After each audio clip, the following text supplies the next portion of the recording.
다시 한번 우리 고백합니다. 주의 영원하신 팔, 주의 영원하신 팔 대하사 항상 나를 붙드시니 어느 곳에 가든지 요동하지 않으네. 주의 팔을 의지하. 우리 다시 한번 우리 고백합니다. 주의 영원하신 팔, 주의 영원하신 팔 함께 하사 항상 나를 붙드시니 어느 곳에 가든지 요동하지 않음을. 주의 팔을 의지함이라.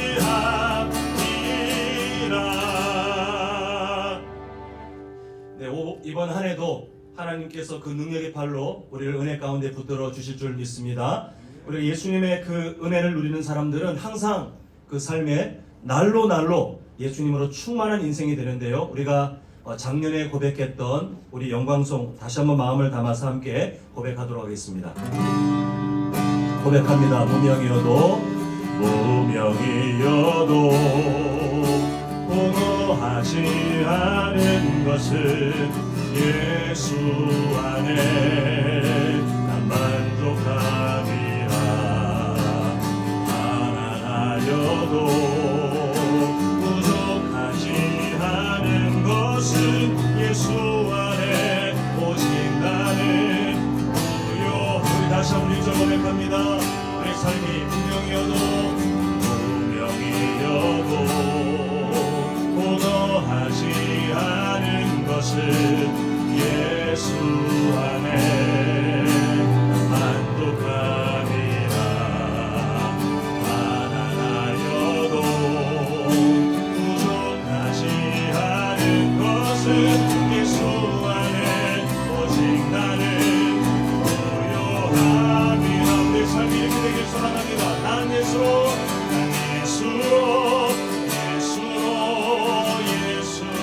충만하네. 난 예수로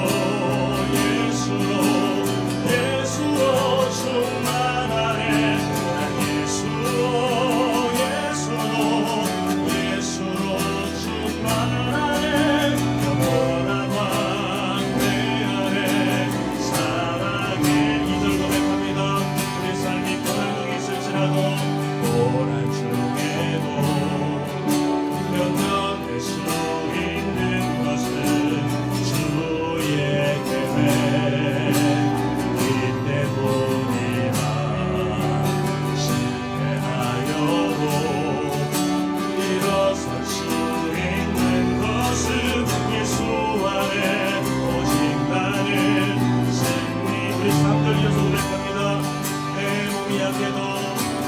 몸이 약해도 낙심하지 않는 것은 예수 안에 완전합니다.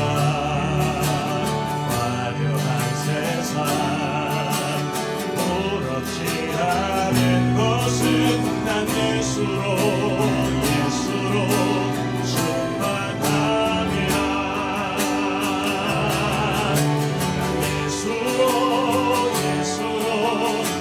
예수로 세상 모든 것들도 세상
호산나 다윗의 자손께 호산나 다윗의 자손께 호산나 올라와 주의 왕 높은 하늘에 영광을 예수 주 대신 야하니 우리 겸손한 고백 원합니다. 당신은 영광의 왕 당신은 영광의 왕 당신은 영광의 왕 당신은 하늘과 땅의 주 당신은 정의의 아들 천사가 경배하네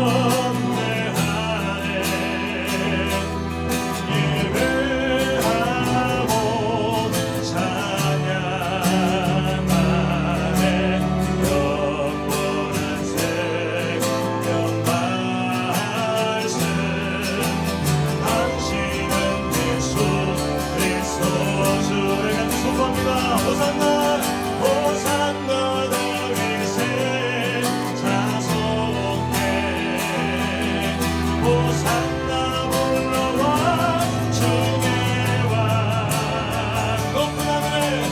높은 하늘에 영광을 예수 주 대신 우리 다시 한번 고백합니다. 천사가 경배하네 천사가 경배하네 예배하고 찬양 우리 함께 이 예배를 드립니다. 영원한 생명 말씀 당신은 예수 그리스도 주 호산나 다윗의 자손께 호산나 다윗의 자손께 호산나 올라와 주의 왕 높은 하늘에 영광을 예수 주 대신 야하네. 우리 왕 대신 주님 앞에 우리 함께 다 일어나셔서 우리 영광송 하나님께 올려드리며 주일 오전 예배 드리도록 하겠습니다.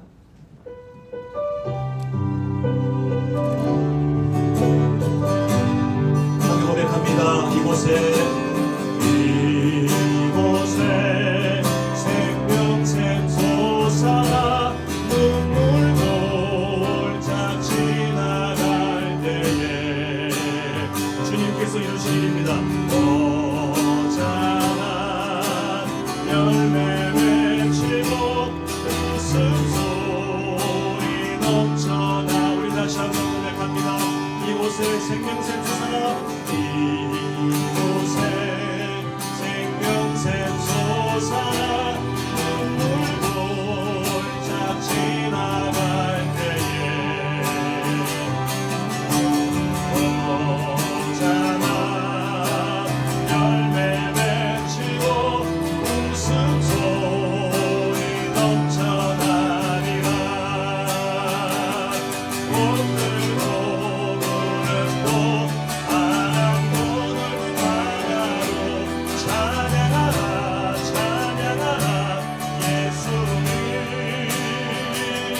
하늘을 울리며 노래해 나의 영혼아 은혜의 주 은혜의 주 우리 다시 한번 그냥 고백합니다.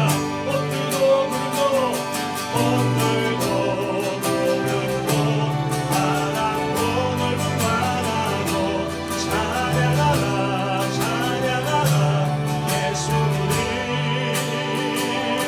하늘을 울리며 노래해 나의 영혼아 은혜의 주 은혜의 주 은혜의 주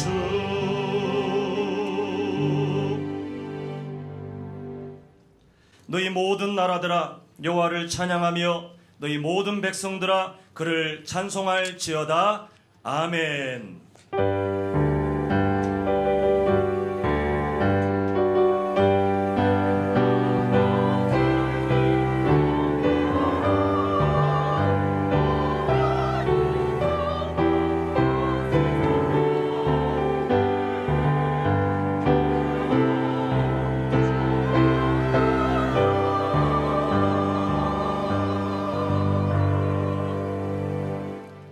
우리에게 다시 한번 한 해의 소중함을 깨닫게 하시기 위하여 설 명절 연휴를 맞아 함께 예배하게 하시고 우리 모든 성도님들 또한 가족들 주님께서 한 자리에 모아주심을 참으로 감사드립니다.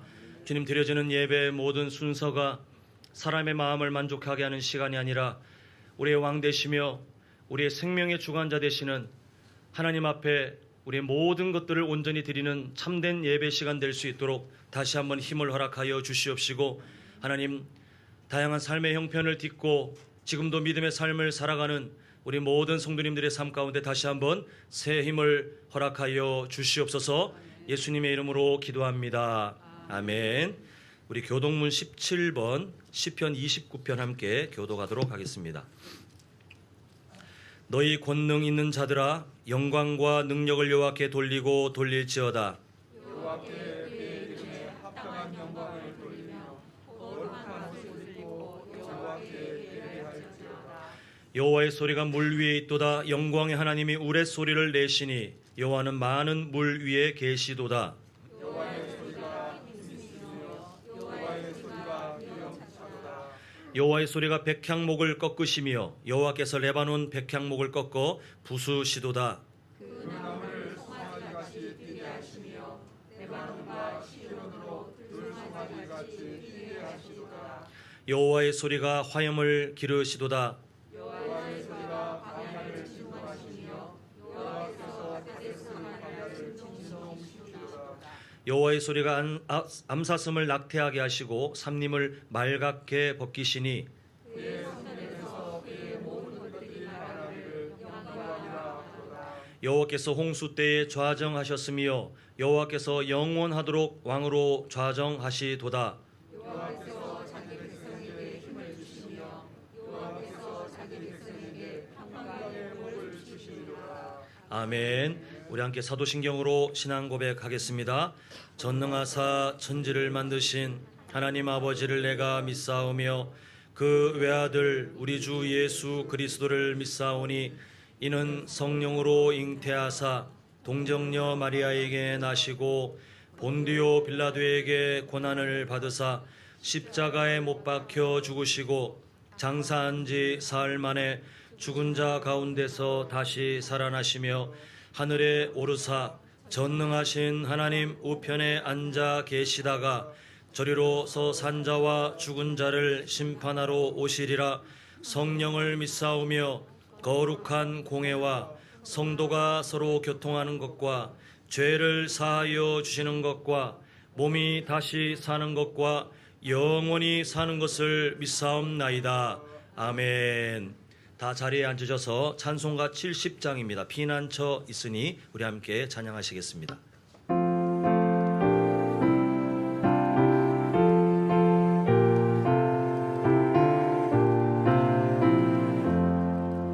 피난처 있으니 환난을 당한 자 이리 오라. 땅들이 변하고 물결이 일어나 산 위에 넘치되 두렵지 않네.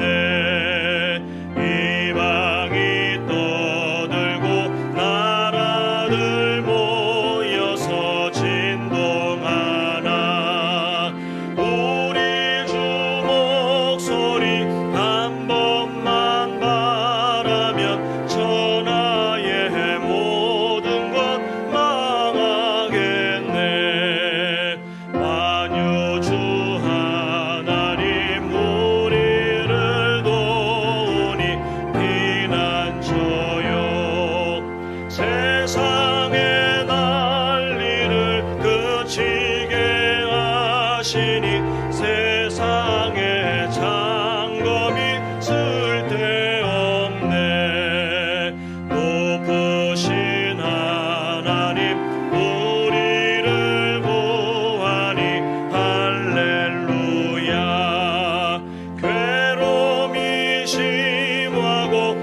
만난이 극하나 피난처 되시는 주 하나님.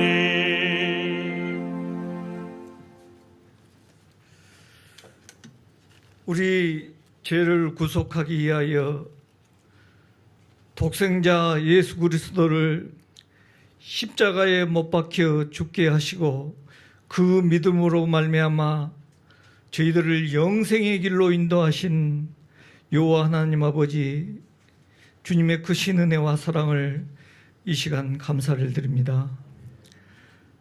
지난 한 주간 추운 날씨 속에서도 우리 사랑하는 성도들을 지켜주시고 또 오늘 거룩하고 복된 성일을 맞이하여 우리 사랑하는 성도들이 함께 모여 주님 앞에 예배드릴 수 있도록 인도하신 우리 주요 하나님 아버지께 감사와 찬양과 이 시간 경배를 돌립니다. 우리 한남의 성도들을 사랑하시고 또 지금까지 인도하신 하나님 아버지, 이 시간 주님의 교회가 세워질 때 내려주셨던 성령을 이 시간 우리에게 충만히 부어주시고 또 저희들이 깨끗한 심령으로 진정과 신령으로 예배드리기를 원하오니 이 예배를 기뻐 흠양하여 주시옵소서. 하나님 아버지, 너희는 아무것도 염려하지 말고 오직 모든 일에 기도와 간구로 아뢰라 하신 주님, 저희들이 부르짖으면 응답하겠다고 약속하신 주님, 2023년도에는 우리 한남재단이 성장의 기쁨을 누리는 교회가 될 수 있도록 우리 사랑하는 성도들이 앞장서서 전도하기를 원합니다. 특별히 이 성전을 통하여 믿지 않는 많은 영혼들을 구원하는 구원의 방주로서 사명을 잘 감당하게 하시고 또 주님의 귀한 말씀을 전하는 선교 사업도 앞장서서 주님 앞에 귀히 쓰임받는 우리 한남재단이 되게 하여 주시옵소서. 하나님 아버지, 우리 사랑하는 한남 성도들의 가정들을 축복하시사 우리 한남의 모든 성도들의 가정은 오직 주요 하나님만 섬기는 믿음의 가정들이 되게 하시고 또 우리 사랑하는 성도들의 직장과 사업과 생업 위에도 복의 복을 더하여 주시고 또 어지러운 세상 중에 고넬료 가정과 아브라함의 가정같이 오직 주님만 섬기는 주님의 사랑으로 하나 되는 우리 한남의 가정들이 다 되게 하여 주시옵소서. 우리 한남에 사랑하는 자녀들이 있습니다. 우리 사랑하는 자녀들의 앞길과 장래가 복되게 하시고 특별히 배움에 있는 자녀들에게는 지혜와 명철을 다하여 주시옵소서. 하나님 아버지, 또 우리 사랑하는 자녀들이 자라매 머지않아 또 새로운 학교에 진학하는 자녀들도 있습니다. 새로운 환경에 잘 적응하게 하시고 우리 사랑하는 자녀들이 이 사회에 꼭 필요한 훌륭한 제목들이 되게 하여 주시옵소서. 특별히 우리 교회 청년들이 있습니다. 우리 청년들의 앞길을 축복하시사 우리 청년들에게 좋은 직업의 문도 열어주시고 또 홍기에 있는 자녀들에게는 믿음의 좋은 배우자 만나게 하여 주시옵소서. 하나님 아버지, 우리 교회에 원치 않는 백마로 치료 중에 있는 성도들도 기억하여 주시고 주님 보혈의 성령의 손으로 안수하셔서 깨끗이 치료하여 주시옵소서. 특별히 오늘은 우리 민족의 고유 명절 구정을 맞이하여 사랑하는 가족들이 한 자리에 모여서 기쁨을 나누게 하심을 감사를 드립니다. 또 이제 기향하는 발걸음도 있사오니 안전한 기향이 되게 하여 주시옵소서. 또 이 시간 말씀을 전하실 목사님, 탄이 주신 목사님을 주님의 능력으로 붙들어 주시서 영육이 강건하게 하시고 하늘의 신령한 은혜를 물붓듯이 부어 주시옵소서. 또 이 시간 준비한 말씀을 통하여 우리 모든 성도들이 은혜 받고 심령이 변화되는 귀한 예배 시간이 될 줄 믿고 감사를 드립니다. 또 이 시간 우리 성가대가 찬양대가 아름다운 찬양을 드릴 때 영혼 깊은 곳에서 우러나오는 간절한 곡적에 더하시고 우리 성도들 마음 문을 활짝 열리는 복된 찬양에 드릴 줄 믿고 감사드리며 살아계신 예수님 이름 받들어 기도드리옵나이다. 아멘.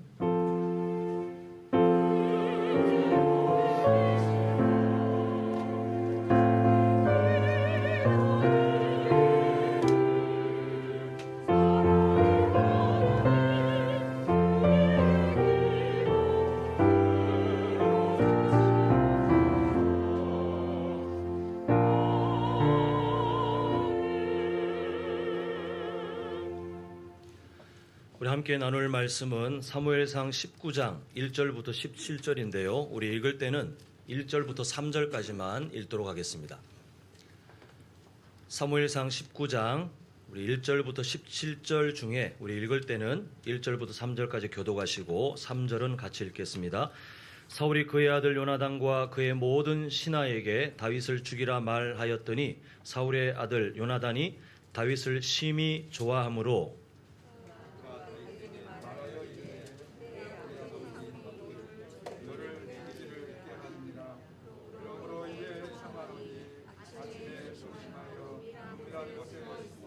함께 읽습니다. 내가 나가서 네가 있는 들에서 내 아버지 곁에 서서 네 일을 내 아버지와 말하다가 무엇을 보면 네게 알려주리라 하고. 아멘.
아멘. 자, 우리 오늘 또 설 연휴 중에 있으니까요. 또 좌우에 계신 분들, 또 앞뒤에 계신 분들께 이렇게 서로 한번 인사했으면 좋겠습니다. 새해 하나님의 복 많이 받으세요 하면서 인사하실까요? 새해 하나님의 복 많이 받으세요. 네, 우리 모두가 그렇게 되길 간절히 소망합니다. 신앙생활이 뭘까 생각해 보면 여러 비유들이 가능한데 기차와도 같은 것 같습니다. 하나님께서 정해주신 진리가 있는데 이게 갇혀 있다는 의미가 아니라 기차가 레일 밖에서도 달릴 수 있습니다. 레일 밖에 나와서도 충분히 움직일 수 있거든요. 근데 그 삶이, 그 기차의 삶이 만약 그렇게 된다면 진짜 볼품없고 사고가 나고, 그리고 기차가 갖고 있는 원래의 능력을 다 잃어버리는 게 그 선로에서 이탈해 달리는 기차의 모습이 그런 것 같습니다. 우리의 신앙생활은 기차와 같아서 하나님께서 말씀하신 진리 위에 있을 때에 가장 좋은데, 올해 우리의 비전이 뭐죠? 한번 같이 읽어보겠습니다. 자, 시작. 성장의 기쁨을 누리는 교회. 네, 성장의 기쁨을 누리는 것이 무엇인가를 우리가 계속 생각하며 올해를 이제 살아가야 되는데요. 저는 성도님들께서 중심을 좀 잘 잡으셨으면 좋겠습니다. 제가 성장의 기쁨을 누린다 이 말씀으로 좀 권면하고 싶은 게 뭐냐 하면, 기차와 같이 하나님께서 우리에게 주시는 정체성, 또 하나님께서 우리에게 주신 위로, 하나님이 또 우리에게 주시는 어떤 사명들이 분명히 있습니다. 그게 어떤 선로처럼 가는데, 어떤 분들은 이 선로가 있는데 이쪽으로 벗어나가지고 이렇게 안 살아도 되지 않나? 이거는 목회자나 뭐 선교사나 특별한 사람들만 가는 것 아닌가 하고 나오는 삶도 문제고, 또 어떤 사람들은 이게 너무 그거로 가가지고 맨날 죄책감이에요. 맨날 그렇게 못 살아서 나는 실패자요, 하나님의 자녀가 아닌가 봐, 나는 이렇게 극으로 아예 이 길을 가볍게 여기거나, 아니면 이 길에서 하나님이 주신 사랑이 있고 하나님의 기다리심이 있는데 그걸 생각하지 못하고 너무 지키지도 못하면서 자신을 막 이렇게 학대하듯이 그렇게 정죄하면서 살아가는 이 극단, 이 양극단을 우리는 다 배제해야 됩니다.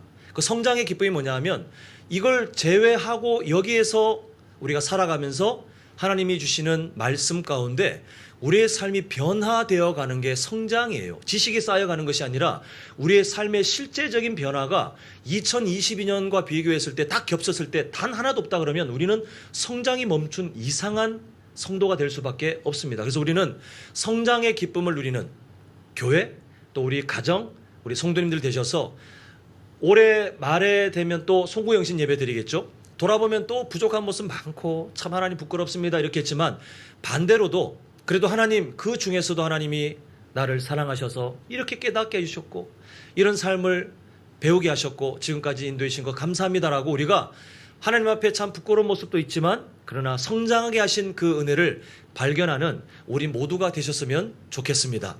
근데 이 성장한다는 것은 살아있는 존재의 당연한 모습인데, 좋은 것만 성장하는 것이 아니라 사실 악한 것, 창세기 3장 이후부터 시작된 죄의 역사도 역동성이 있어요. 물론 이걸 생명이라고 하긴 그렇지만 그 죄의 역동성 때문에 죄도 성장합니다. 그래서 어떤 사람이 죄를 지을 때 우리나라 속담에 무슨 도둑 된다도 보면 작아지는 게 아니라 커지는 거 아닙니까? 점점 죄는 커지게 돼 있어요. 왜 그러냐 하면 그 사람들이 갖고 있는 죄의 본성, 이 죄의 특징이 그래요. 역동성이 있기 때문에 죄도 악한 것이 성장하게 됩니다. 오늘 우리는 그 반면 교사로 볼 한 사람이 있는데, 이 사람을 통하여 하나님께서 우리에게 바라시는 그 마음을 좀 발견했으면 좋겠는데요. 그 사람은 지금 계속해서 보고 있는 이스라엘의 초대 왕인 사울 왕입니다. 자, 이전 사건을 잠시만 한번 정리해 보자면, 하나님께서 왕으로 계셨던 이스라엘 백성들인데 이 사람들이 보이지 않는 하나님보다 다른 민족들처럼 덩치도 크고 얼굴도 매력적이고 뭔가 말도 잘하고 싸움도 잘하는 저런 왕이 있으면 우리가 더 낫지 않을까라고 하는 정말 말도 안 되는 착각에 빠졌을 때에 사무엘 선지자는 말렸지만 하나님께서는 이 이스라엘 백성들의 착각을 허용해 주십니다. 망해라 이게 아니라 하나님은 그렇게라도 깨닫길 원하셨어요. 경고하셨지만, 그렇게 거듭 경고해 주셨지만 그래도 이스라엘 백성들은 나는 인간 왕을 원하는데 하고 정말 그래 보이는 사울이라는 사람이 왕으로 임명됐을 때 모두가 환호하면서 기뻐했습니다. 그래서 이 사울 왕의 등장은 아주 긴장감이 등장부터 하나님께서 경고했던 자리이기 때문에 긴장감이 있는데, 하나님께서는 이 사울 왕을 임명하실 때에 나기드라는 단어를 사용하시면서 너는 세상 왕이 아니라 내가 임명한 통치자 나기드 인생이야. 이 말은 너의 권력, 너의 힘을 쟁취해서 너의 백성들로 살아가는 것이 아니라 내가 나의 백성을 너에게 잠시 맡기니 너는 내가 주는 것들로, 그 권한으로 이 백성들을 마치 내가 보호하는 것처럼 잘 보호하고 내가 인도하는 것처럼 잘 인도하는 것이 임명된 나기드 인생이다, 이렇게 말씀하셨습니다. 그 사울 왕이 초반부에는 그렇게 한번 살짝 살아봐요. 근데 그 뒤에 이어지는 모습들을 보면 그렇지 않습니다. 그래서 이 사무엘상에 지금 우리가 보는 본문도 마찬가지입니다만 핵심이 뭐냐 하면 다윗이 잘 낳느냐 사울 왕이 못 낳느냐를 말하는 것이 아니라, 사무엘상의 핵심 주제가 뭐죠? 사무엘상 2장 30절에 하나님께서 말씀하시기를 나를 존중하는 자를 내가 뭐 하겠다 하셨습니까? 내가 존중하겠다. 나를 멸시하는 자를 내가 업신여기겠다라고 하나님이 선언하셨어요. 하나님은 공의의 하나님이시기 때문에 그 통치 방식을 따라 하나님께 인격적으로 어떤 삶을 대하는지를 또한 하나님이 그대로 갚아주신다, 이렇게 약속을 하셨는데, 그게 진짜인지 아닌지가 사무엘과 엘리 대제사장의 가문을 통해서 비교되었고, 지금은 다윗과 사울 왕이 계속 비교되면서 근본적인 주제가 뭐냐 하면 하나님을 존중하는 사람과 하나님을 존중하지 않는 사람, 그 두 인생이 왜 달라질 수밖에 없는지를 계속 증명해내고 계신 것이 하나님의 마음입니다. 이 사울 왕은 처음은 괜찮았지만 하나님의 마음을 잃어버린 이후에 자신보다 더 추앙받는, 근데 이게 사실은 하나님이 다윗을 존중해 주신 거거든요. 질투심에 이 다윗을 죽이려고 시도합니다. 그런데 이 죄가 성장을 해요. 역동성이 있기 때문에 더 커집니다. 처음에는 그냥 돌발적으로 욱하는 마음으로 창을 던졌는데, 그 다음엔 어떤 모습 보이냐면 계획적으로 이 다윗을 죽이기 위해서 내가 얘를 최전방에 보내가지고 얘를 어떤 업적을 압박하면서 너 이렇게 많이 공을 세워와야 된다, 이렇게 하면 전쟁하다 죽겠지? 내가 원하는 대로 됐겠지? 계획적으로 해요. 안 되니까 이제는 자신의 그 딸을 통해서 이 다윗을 사위 삼고 싶은 마음이 전혀 없지만 사위로 삼아서 압박해서 전쟁에, 야, 너 왕의 사위인데 그래도 열심히 해야 되지 않겠냐, 이런 식으로 압박해서 결국 블레셋 사람들 손에 죽기를 바랬습니다. 이게 점점 계획적으로 변해요. 근데 오늘은 어떤 일이 있느냐? 자, 1절 우리가 한번 보도록 하겠습니다. 자, 성경 보셔도 되고요, 화면 보셔도 되고 함께 읽겠습니다. 시작. 사울이 그의 아들 요나단과 그의 모든 신하에게 뭐라고 명령합니까? 자, 사울이 계속해서 다윗을 죽이려고 하는 것은 알고 있습니다, 우리가. 근데 지금 뭐가 문제냐면 그 전에는 숨겼어요. 그 의도를 숨기고 있었어요. 그냥 포장하면서, 야, 내가 너한테 이걸 부탁한다, 너 나의 사위 아니냐, 그러면서 어떤 상황 가운데 죽기를 바랐는데 이제는 그런 게 없어졌어요. 거침없이 자신의 권력을 드러내서, 아예 지금 이 1절의 배경이 뭐냐 하면 지금 다들 강요회입니다. 나라의 중요한 직책을 가진 신하들 다 모아놓고, 자, 오늘의 안건 다윗 죽여, 뭘 하든 다윗을 죽여, 지금 이렇게 말을 하고 있어요. 지금 이 악한 죄의 역동성이 하나님께서 주신 나기드 인생이라는 그 왕권, 임명직이잖아요. 그 임명직임에도 불구하고 마치 자신의 권한인 것처럼 그 질투심에 사로잡혀서, 그전에는 그래도 좀 눈치 보고 숨겼다가 이제는 더 안 되니까 자신의 왕권이 마치 자기인 것처럼 다 활용해서 신하들을, 특히 자기의 아들까지 명령해서 다윗을 죽이라는 악한 짓에 동참하게 만들고 있습니다. 근데 지금 그 요나단, 이 사울의 아들 요나단에 대해서 지금 뭐라고 성경이 정보를 주고 있냐면 1절 끝을 보니까 사울의 아들 요나단이 다윗을 심히 좋아했다라고 합니다. 하나님께서 이 요나단의 삶을 통해서 다윗을 지금 보호하시려고 합니다. 자, 그래서 이어지는 2절, 3절 보겠는데요. 자, 2절 보시면 요나단이 하는 말이, 내 아버지 사울이 너를 죽이기를 꾀하시느니라. 이게 원래는 온 백성들한테 자, 오늘부터 우리 다윗을 죽입시다 한 게 아니라 자신의 신하들에게 사실은 비밀 임무를 준 거예요. 다윗은 지금 모릅니다. 여전히 사울의 사위로 또 사울이 맡긴 그 군사의 직책을 잘 감당하고 있기 때문에 전혀 몰라요. 근데 지금 요나단이 밝혀주기를 우리 아버지가 왕의 권한을 통해서 너를 죽이려고 한다. 지금 이게 그 말입니다. 그래서 2절 계속 보시면 그러므로 이제 청하노니 아침에 조심하여 은밀한 곳에 숨어 있으라. 일단은 피신해 있으라. 그 다음에 3절을 보면 이렇게 말하죠. 내가 나가서 아버지한테 서서 내가 너에 대해서 변호하겠다 하는 게 3절입니다. 그래서 지금 요나단은 다윗한테 민감한 정보도 제공하고 그리고 다윗이 본래 그 듣고 있는 상황 가운데 아버지에게 다윗의 변호사처럼 뭐라고 변호하냐면요. 그 뒤에 이어지는 일들을 추격해 보면 세 가지를 변호하는데 먼저 아버지한테 말하기를 아버지 다윗은 아버지한테 이렇게 죽임 당할 만한 죄를 짓지 않은 것 같아요. 이게 첫 번째.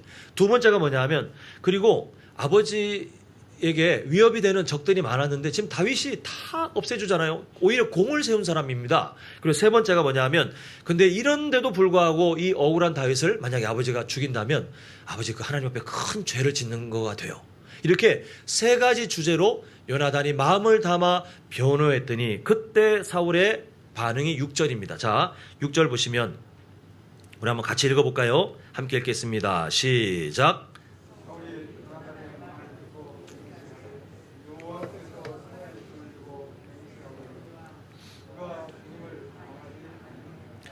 지금 사울 왕이 맹세하기를 야 내 아들 그래 네 하는 말이 듣고 보니 맞네. 내가 안 죽일게.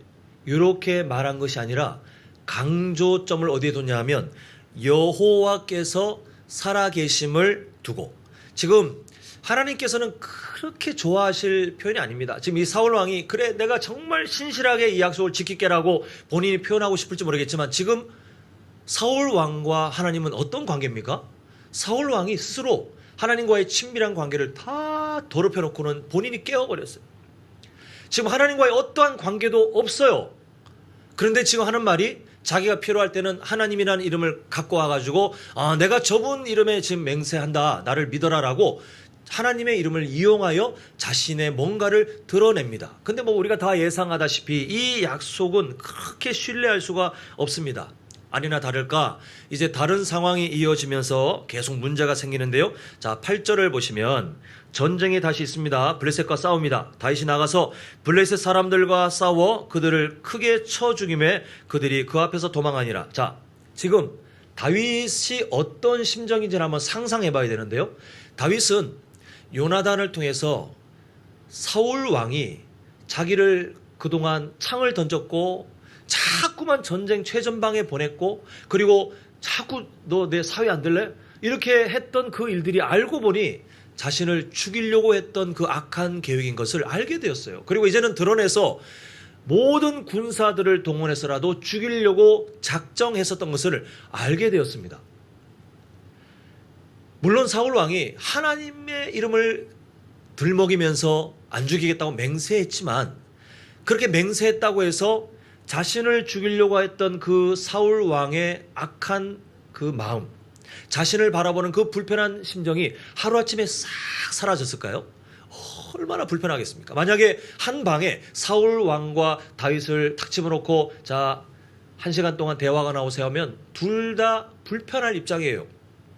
근데 지금 다윗은 뭘 하고 있냐 하면 원래 세상 사람들이라면 자신에게 있는 위협 때문에 도망을 치거나 아니면 자신을 따르는 사람들을 모아서 자기를 보호하기 위해서 쿠데타를 준비하거나 뭔가를 해야 됩니다. 근데 지금 다윗은 그런 사울 왕의 존재를 알지만 그 사울 왕이 임명한 자리에 충실하게 그 일들을 수행하고 있어요.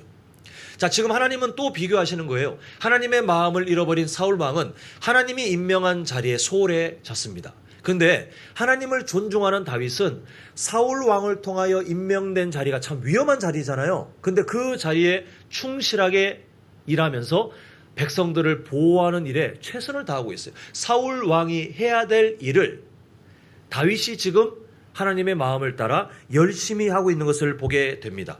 이제 그 뒤에 자세한 묘사는 없지만 어떤 일들이 또 있을 거냐 하면 백성들이 공을 세우고 돌아오는 다윗을 분명히 환호했을 거예요.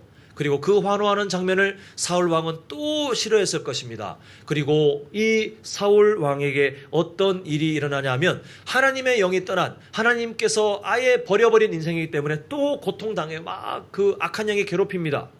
그때 다윗은 또 뭘 하냐면 자기를 죽이려고 했던 사람이에요.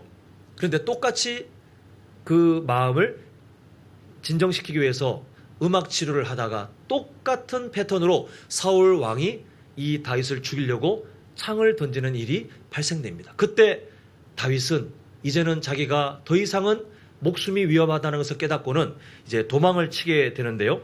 자, 11절 한번 보시겠습니다. 11절 보시면 긴 내용이 있는데, 사울이 전령들을 다윗의 집에 보내어 그를 지키다가, 이제는 다윗이 사울 앞을 떠나서 숨었습니다. 근데 지금은 뭘 하기 위해서 숨은 게 아니라 눈앞에 있으니 자꾸 죽이려고 위험한 행동을 하니까 지금 눈을 피해서 자신의 집에, 그리고 아내 되는 미갈과 지금 함께 있는 거예요. 근데 사울이 지금 뭘 했냐 하면 집을 딱 몰래 급습할 그 특공대를 보내가지고 아침이 되면 몰래 가서 죽여라. 자, 지금 잘 생각해 보시면요, 다윗이 어디에 혼자 숨어 있는 게 아니고 누구와 같이 있다고 제가 말씀드렸습니까? 그 안에 미갈과 같이 있는데 사울 왕의 딸입니다. 근데 한번 생각해 보세요. 정말 자기가 악한 마음이 있어서 다윗을 죽이고 싶다 할지라도 그 딸 눈앞에 남편이 처참하게 살아야 되는 장면을 보면 이 딸은 그냥 평생 그 트라우마예요. 그냥 그 상처를 안고 살아야 돼요.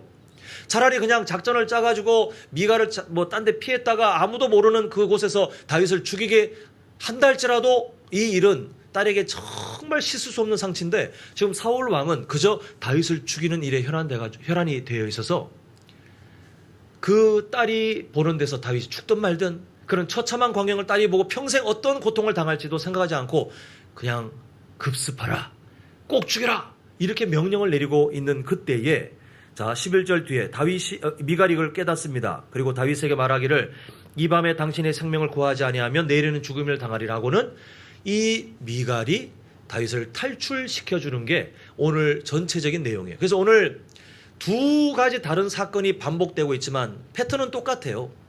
하나님의 마음을 잃어버린 사울 왕이 하나님의 마음을 따라 살아가는 다윗을 죽이려고 했더니, 첫 번째 사건에서는 사울 왕의 아들이 이 사람을 살려줍니다. 그렇게 하나님이 일하십니다. 두 번째 사건에서는 이제는 사울 왕의 딸이 이 다윗을 살려주도록 하나님께서 이 일들을 이끌어 가시는 것을 보게 됩니다.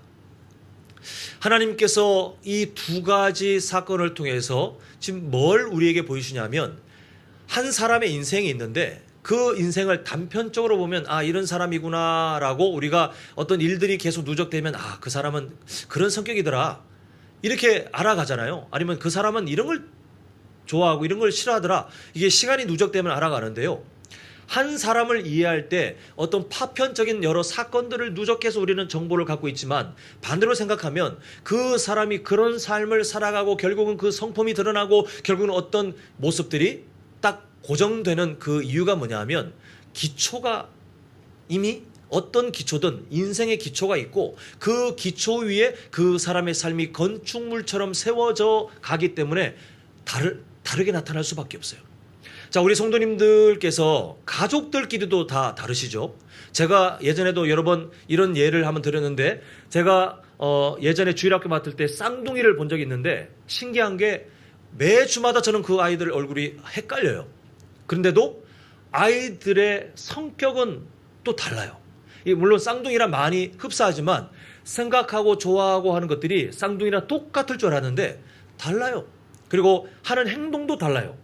이게 같이 교회 생활 하는데도 쌍둥이인데 어떤 아이의 신앙의 성장과 어떤 아이의 신앙의 성장의 그 속도가 다른 것을 보게 되었어요.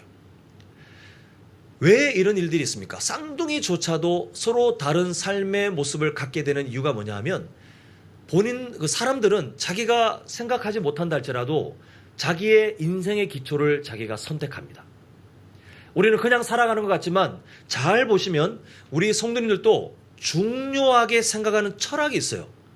중요하게 생각하는 가치관이 있어요. 그게 이미 내 인생의 기초로 우리 스스로 선택했고 그 기초에 내가 서 있다 보니 내가 하는 생각, 내가 하는 말, 내가 하는 선택들이 그 기초를 따라 나오게 돼 있어요. 내가 마치 고유한 나의 어떤 본성을 가지고 나의 어떤 인권, 나의 고유한 속성을 가지고 내가 뭔가를 만들어내고 있다고 하지만 아니요. 인간은 다 영향을 받는 존재로 살아가고 있고 우리 안에 어떤 가치관들이 기초의 영향을 받아 우리의 삶이, 지금 우리의 성격들이, 우리의 삶의 선택들이 지금까지 누적되어 있다는 것을 보게 됩니다. 건축을 할 때 눈에 보이지 않지만 가장 많은 돈이 들어가는 게 기초를 다지는 거라고 제가 들었어요. 왜냐하면 겉의 외관이 어떠한지를 우리 그 일반적인 사람들은 보지만 건축하는 사람들은 함부로 건물을 지었다가 그 기초가 좋지 않거나 아니면 허술하게 지으면 그 건축물이 넘어지면서 큰 사고가 발생되기 때문에 그래서 건축법에 기초를 어떻게 할지 또 어떤 것들을 피할지가 아주 그 엄하게 정해져 있는 이유가 안전에 직결되기 때문에 그렇습니다. 이 건물도 아마 그렇게 지어졌을 거고 우리 성도님들이 살고 계시는 집이 아직 안 무너졌죠, 그죠? 그러면 그래도 그 어떤 매뉴얼 따라 기초를 단단하게 해서 지금 그 건축물이 다 올라갔을 거예요. 우리의 인생을 우리는 잘 되었으면 하는 그런 마음을 갖고 있습니다. 아마 우리 성도님들 살아오시면서 내 인생은 망해야 돼. 하나님 이번 2023년 한 해 동안 저 정말 망하게 해주세요. 이런 기도 제목을 갖고 계신 분 아무도 없을 거예요. 가족들을 위해서도 기도할 때 보면 아마 더 좋은 일이 있었으면 하는 그런 마음을 갖고 계실 거예요. 건축물로 따지면 더 견고하고 더 넓고 더 인테리어가 괜찮고 살만한 환경들이 괜찮아지는 그렇게 유지보수가 돼서 정말 좋은 건축물 같은 그런 인생이 되기를 우리 스스로에게도 우리 가족들에게도 바라고 계실 거예요. 근데 우리가 있잖아요. 우리 매년마다 새해가 돼가지고 새해 복 많이 받으세요. 뭐 이런 삶이 되세요. 또 어른들은 또 자녀들 향해서 야 이번엔 너 이렇게 되라. 너 꿈 이뤄라. 또 친척들 뭐 부담 주는 일이겠지만 너 이번엔 취업해라. 뭐 너 이번엔 결혼 꼭 해라. 뭐 어떻게 해라. 이렇게 덕담을 주는 그 일들이 한 해 한 번이 아니라 매 주마다 반복된다면 그 일이 일어날까요? 일어난다 치더라도 만약 우리 인생의 기초가 언제든지 인생의 풍랑이 딱 부딪히는 순간 넘어지기 딱 좋은 가짜 기초라면 우리의 인생은 얼마나 비참한 존재가 될지 모릅니다. 그래서 예수님께서 하신 비유가 그거잖아요. 우리가 작년까지 품었던 그 비전 기억나시죠? 말씀 위에 세워지는 견고한 인생이 되도록 예수님께서 우리에게 말씀하시면서 하신 비유가 뭐냐면 집을 짓는데 한쪽은 모래, 한쪽은 반석.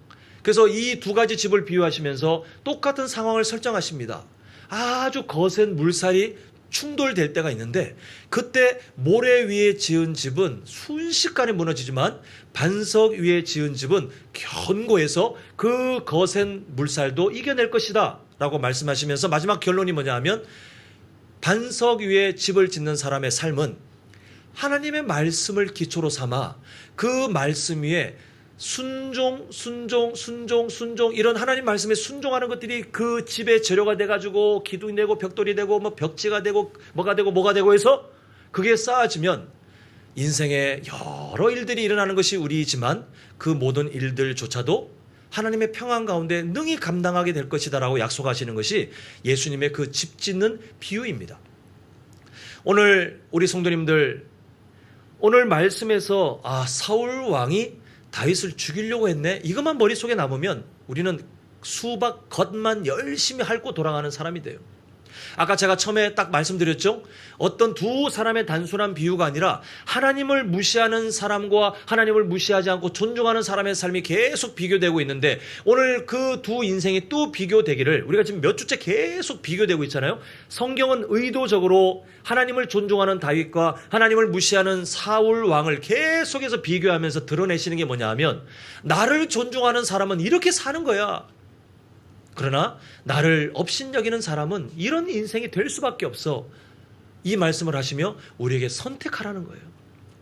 우리에게 누구를 존중하는 사람이 될지를 선택하라고 하나님이 미리 알려주시는 게 오늘 본문입니다. 그냥 이스라엘의 역사가 아니에요.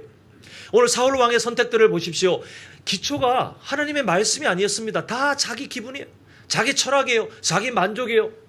그러다 보니 자신의 왕권을 지키겠다는 하나님이 주신 거잖아요.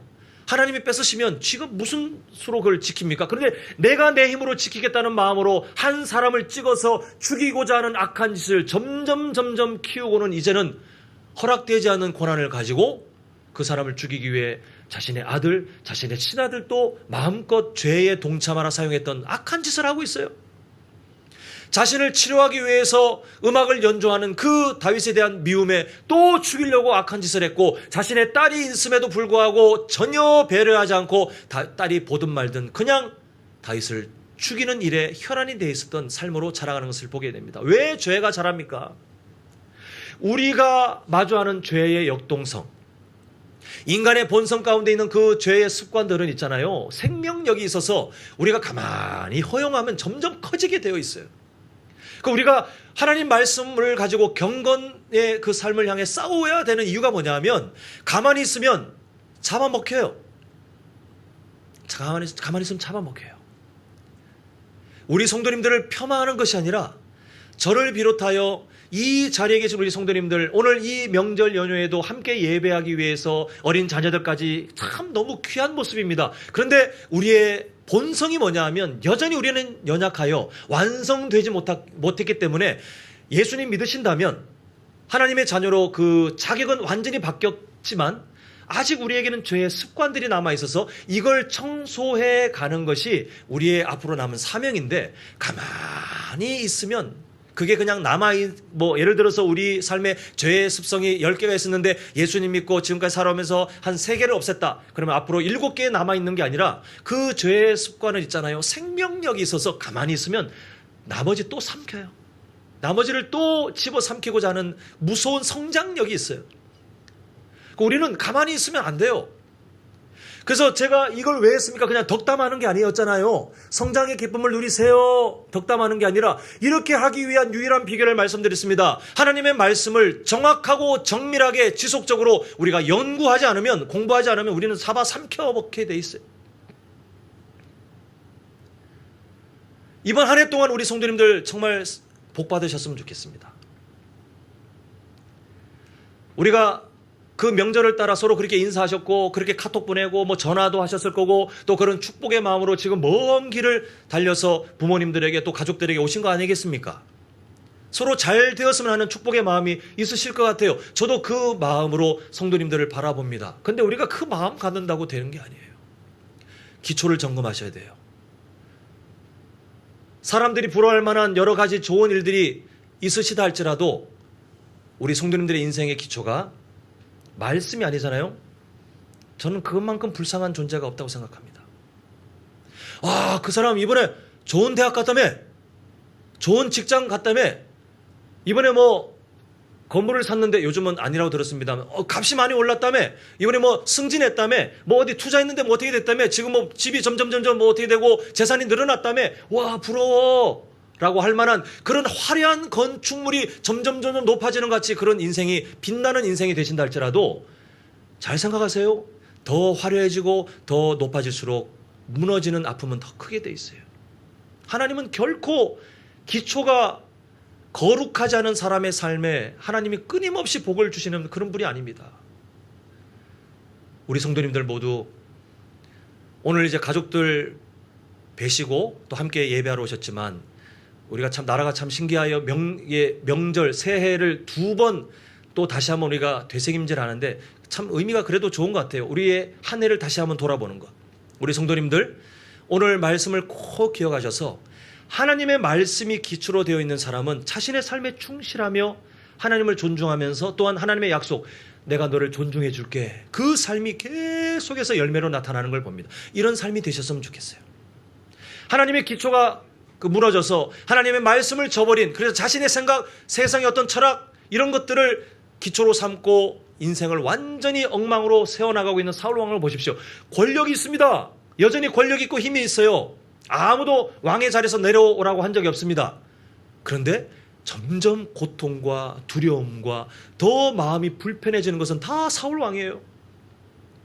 나중에 비참한 인생이 되는 것은 나중에 결말이지만, 우리 성도님들의 삶은 절대로 이런 비참한 인생 근처도 바라보지 마시고 오직 하나님의 말씀을 내 삶의 든든한 기초로 삼아 그 위에서 하나님의 말씀을 따라 하나님을 존중해 가는 삶이 참 때로는 고단하고 때로는 세상에 뭔가를 포기해야 되는 자리들이 많이 오겠지만 그럼에도 믿으세요. 하나님을 존중하면 하나님이 존중하십니다. 이거는 변치 않는 하나님의 약속인데 우리 모두가 이것을 누리시고 또 여기 어린 자녀들도 함께 있는데 지금 우리의 자녀들이 일찍 예수님을 인격적으로 만나서 살아가고 말씀을 붙들고 살아가면 좋겠지만 대체로 아니더라고요. 그죠? 시간이 좀 필요하기도 하더라고요. 근데 우리 성도님들의 기도 제목처럼 우리 자녀들의 인생도 세상에 헛된 것이 기초가 되는 것이 아니라 어릴 때부터 하나님의 말씀으로 든든하게 세워져서 하나님께서 정말 이 세상 가운데 놀라운 일들을 나타내는 다음 세대로 준비될 수 있기를 간절히 소망합니다. 자, 우리 한번 오늘 말씀을 기억하는 마음으로 좌우에 계신 분들께 이렇게 한번 서로 고면하시겠습니다. 말씀 위에서 자라가세요 하면 서로 인사하실까요? 말씀 위에서 자라가세요. 자, 한번 더 고면할 때에 하나님의 존중을 누리세요. 자, 시작. 하나님의 존중을 누리세요. 예, 우리가 모두가 그런 복된 삶을 살아가시기를, 그런 가정, 믿음의 명문 가문 되시기를 간절히 소망합니다. 기도하겠습니다.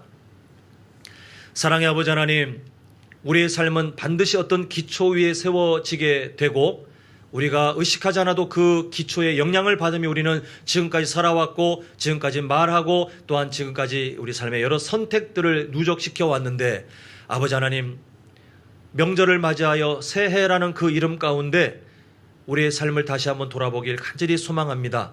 하나님, 하나님의 말씀이라는 그 기초에서 떠난 사람이 얼마나 죄의 역동성에 사로잡혀 더 불쌍한 인생으로, 더 비참한 인생으로 변질되는지를 오늘 말씀을 통해서 보았고, 반대로 하나님을 존중하는 그 사람은 하나님께서 존중하는 사람 그 인생 가운데 하나님이 기뻐하시는 선택들을 하며 다른 사람을 이롭게 하며 살아가는 그 귀한 인생을 보았는데, 아버지 하나님, 올 한 해 동안 우리의 삶이 하나님의 말씀을 기초로 온전하게 세워지게 하셔서 우리의 생각이, 우리의 언어가, 우리의 선택들이 하나님을 기쁘시게 하는 참된 예배로 채워질 수 있도록 도와주시옵시고, 특히 이 자리에 함께 예배하는 우리 모든 어린 자녀들, 또 우리 청년들, 살아가며 세상의 헛된 가치관에 오염되는 것이 아니라 말씀을 경외하고 그 말씀에 사로잡혀 살아가는 믿음의 승리자들로 준비되도록 아버지 하나님 은혜를 더하여 주시옵소서.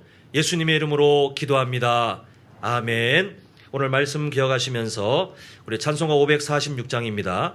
우리 헌금이들 준비해 주시고요. 주님 약속하신 말씀 위에서 우리 함께 힘차게 박수치면서 함께 찬양하시겠습니다.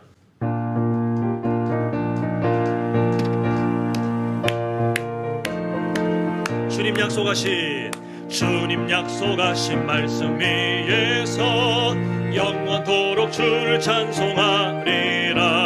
소리 높여 주께 영광 돌리며 약속 믿고 굳게 서리라. 굳게 서리, 영원하신 말씀 위에 굳게 서리, 굳게 서리, 그 말씀 위에 굳게 서리라. 주님 약속하신 말씀 위에서 세상 염려 내게 엄습할 때에 용감하게 힘써 싸워 이기며 약속 믿고 굳게 서리라. 말씀 위에 굳게 섭니다. 굳게 서리, 영원하신 말씀 위에 굳게 서리, 굳게 서리, 그 말씀 위에 굳게 서리라.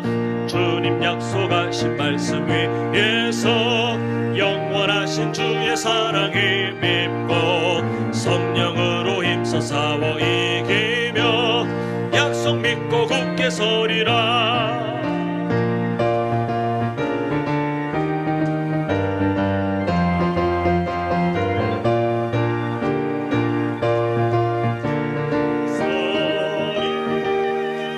그 말씀 위에 굳게 서리라. 주님 약속하신 말씀, 우리의 삶이 성령 인도하는 대로 기도하는 대로 행하며 주님 품에 항상 안식 얻으며 약속 믿고 굳게 서리라. 우리가 약속합니다. 굳게 서리 영원하신 말씀 위에 굳게 서리 굳게 서리 그 말씀 위에 굳게 서리라.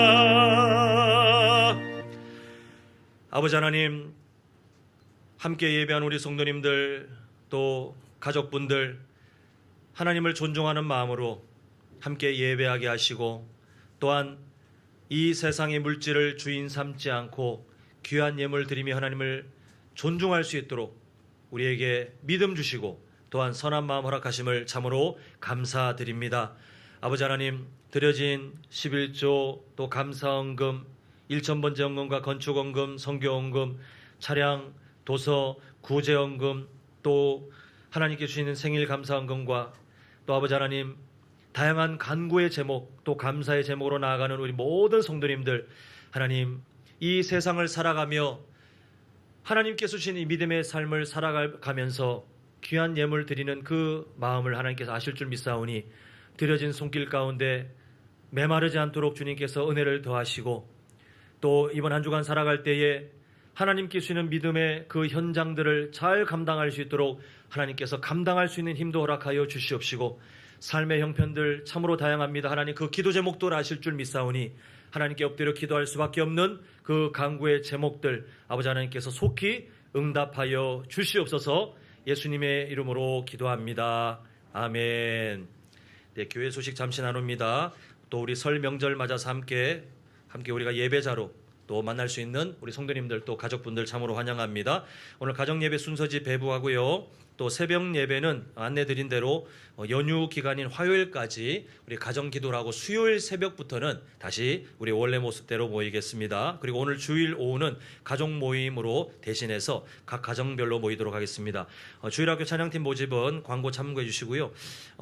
이번 소식이 있습니다. 저기 김순빈 집사님, 우리 심오원 마을 소속이신데 지금 서울 소재 병원에 그 대장 쪽을 아마 제가 자세하게 못 여쭙습니다. 이게 통증이 있으셔서 힘들어하셔서 자세히 못 여쭙는데 대장 절제 수술하신 것 같아요. 그래서 지금 이제 회복 중에 있고 또 조직 검사 결과를 기다리고 있다고 하는데 우리 집사님 마음을 하나님께서 평쾌하시고 또 너무 힘들지 않도록 이전보다 더 건강하게 하나님 주신 그 생명과 또 사명의 길을 누릴 수 있도록 함께 기도해 주셨으면 좋겠습니다.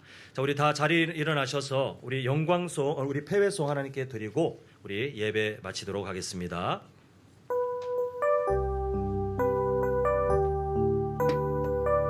자, 우리 2절 고백합니다. 그날에 하늘이 열리고 그날에 하늘이 열리고 모든 이가 보게 되리라.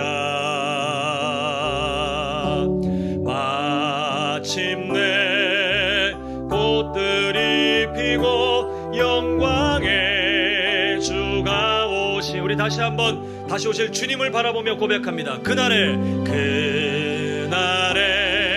하늘이 열리고 모든 이가 보게 되리라. 우리가 모두 기쁜 마음으로 이 광경을 볼 것입니다. 마침내 꽃들이 피고 영광의 주가 오시리라. 우리 오실 주님을 노래합니다. 꽃들도 구름도 바람도 넓은 바다도 찬양하라 찬양하라 예수를.